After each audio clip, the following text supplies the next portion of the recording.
You ask Tiger to solve. This deals with linear equations with one unknown. The final result is y=-5/9. Let's solve it step by step.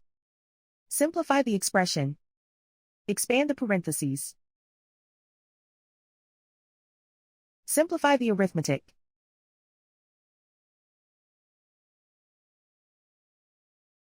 Expand the parentheses. Multiply the coefficients. Simplify the arithmetic. Group like terms. Simplify the arithmetic. Group all y terms on the left side of the equation. Subtract 25y from both sides. Group like terms. Simplify the arithmetic.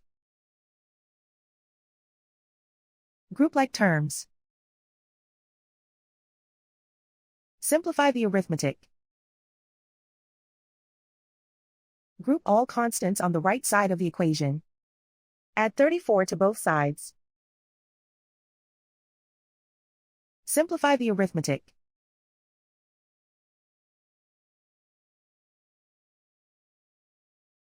Isolate the y. Divide both sides by -18. Cancel out the negatives. Simplify the fraction. Move the negative sign from the denominator to the numerator. Find the greatest common factor of the numerator and denominator. Factor out and cancel the greatest common factor. And so the final result is y=-5/9.